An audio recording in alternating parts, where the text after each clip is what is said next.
ഇതുണ്ടോ, ഇതൊരു വോൾട്ട് ഇൻഡിക്കേറ്ററാണ്. അതായത് വോൾട്ടേജ് നമുക്ക് അറിയാൻ പറ്റും, അതുപോലെ തന്നെ നമ്മൾ ആ ലൈൻ ഉണ്ടോ ഇല്ലേ എന്നോ അറിയുന്നതിന് വേണ്ടിയിട്ടുള്ള ഇൻഡിക്കേറ്ററാണ്. സാധാരണഗതിയിൽ ഇതുപോലുള്ള ഒരു 3 ഇൻഡിക്കേറ്ററാണ് 3 ഫേസ് ലൈൻ ഉണ്ടോ ഇല്ലേ എന്ന് അറിയുന്നതിന് വേണ്ടി ഉപയോഗിക്കുന്നത്. പക്ഷേ അതിൽ ലൈൻ വോൾട്ടേജ് എത്രയാണെന്ന് നമുക്ക് അറിയാൻ പറ്റില്ല. പക്ഷേ ഇപ്പോൾ ഒരു പുതിയ ഞാൻ പിന്നെ ആമസോണിൽ സെർച്ച് ചെയ്തപ്പോൾ കിട്ടിയ ഒരു പ്രോഡക്റ്റാണിത്. ചെറിയ പൈസയുള്ളൂ. അപ്പോൾ ഞാനത് കാണിച്ചു തരാം. അതിൻ്റെ വോൾട്ടേജ്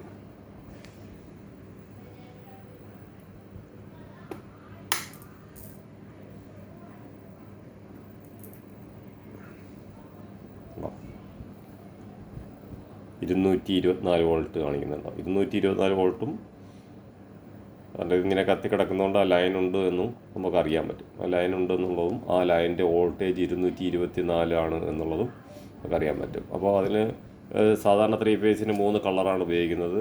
അതുകൊണ്ട് ഇത് ഗ്രീന്, ഇത് റെഡ്, ഇത് യെല്ലോ. അപ്പോൾ ഇനി മുതൽ ഇങ്ങനെയുള്ള ഇൻഡിക്കേറ്റർ ഉപയോഗിച്ച് കഴിഞ്ഞാൽ നമുക്ക് ലൈൻ വോൾട്ടേജും അറിയാൻ പറ്റും. പക്ഷേ ഇതൊക്കെ 3 വോൾട്ടേജാണ്. ഇപ്പോൾ ഒരേ ലൈനിൽ കണക്ട് ചെയ്താൽ തന്നെയും 3 4 പോയിൻ്റൊക്കെ വ്യത്യാസപ്പെട്ടാണ് കാണിക്കുന്നത്. അപ്പോൾ വളരെ ആക്യുറേറ്റ് അല്ല, എന്നാലും ഏകദേശം വോൾട്ടേജ് നമുക്ക് ഇത് വെച്ച് അറിയാൻ പറ്റും.